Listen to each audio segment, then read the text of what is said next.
Alice in Wonderland by Lewis Carroll. Chapter 1. Down the Rabbit Hole. Alice was beginning to get very tired of sitting by her sister on the bank and of having nothing to do. Once or twice she had peeped into the book her sister was reading, but it had no pictures or conversations in it. And what is the use of a book, thought Alice, without pictures or conversations? So she was considering in her own mind, as well as she could, for the hot day made her feel very sleepy and stupid, whether the pleasure of making a daisy chain would be worth the trouble of getting up and picking the daisies, when suddenly a white rabbit with pink eyes ran close by her. There was nothing so very remarkable in that, nor did Alice think it so very much out of the way to hear the rabbit say to itself, oh dear, I shall be late."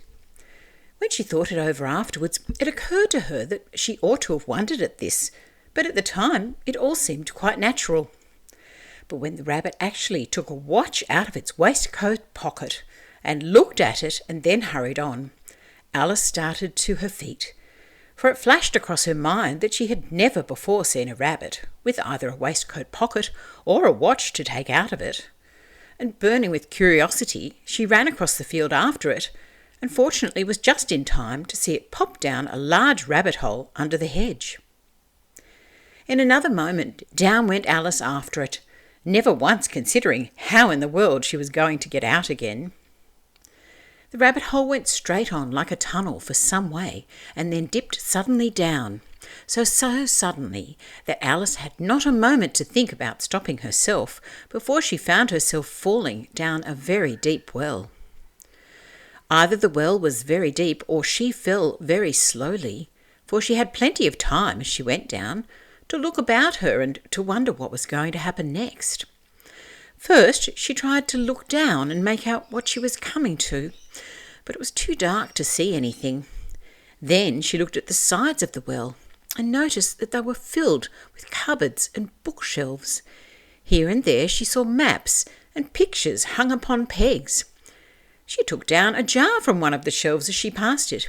It was labelled orange marmalade, but to her great disappointment it was empty. She did not like to drop the jar for fear of killing somebody underneath, so managed to put it into one of the cupboards as she fell past it. Well, thought Alice to herself, after such a fall as this, I shall think nothing of tumbling downstairs. How brave they'll all think of me at home. Why, I wouldn't say anything about it, even if I fell off the top of the house, which was very likely true. Down, down, down. Would the fall never come to an end? I wonder how many miles I've fallen by this time, she said aloud. I must be getting somewhere near the centre of the earth. Let me see, that would be 4,000 miles down, I think. For you see, Alice had learnt several of things of this sort in her lessons in the schoolroom, and though this was not a very good opportunity for showing off her knowledge, as there was no one to listen to her, still it was good practice to say it over.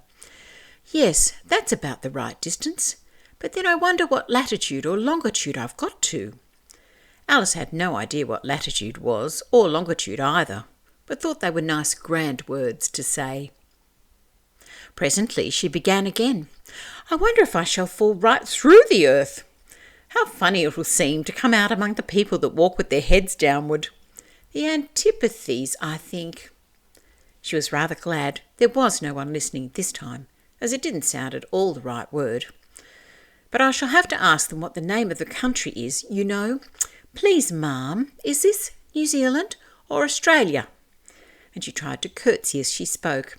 Fancy curtsying as you're falling through the air. Do you think you could manage it? And what an ignorant little girl she'll think me for asking. No, it'll never do to ask. Perhaps I shall see it written up somewhere. Down, down, down. There was nothing else to do, so Alice soon began talking again. Dinah'll miss me very much tonight, I should think. Dinah was the cat. I hope they'll remember her saucer of milk at tea time. Dinah, my dear, I wish you were down here with me. There are no mice in the air, I'm afraid, but you might catch a bat, and that's very like a mouse, you know. But do cats eat bats, I wonder? And here Alice began to get rather sleepy and went on saying to herself in a dreamy sort of way, "Do cats eat bats? Do cats eat bats?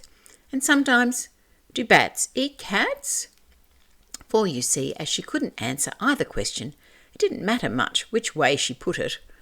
She felt that she was dozing off, and had just begun to dream that she was walking hand in hand with Dinah, and saying to her very earnestly, "Now, Dinah, tell me the truth. Did you ever eat a bat?" When suddenly, thump, thump, down she came upon a heap of sticks and dry leaves, and the fall was over.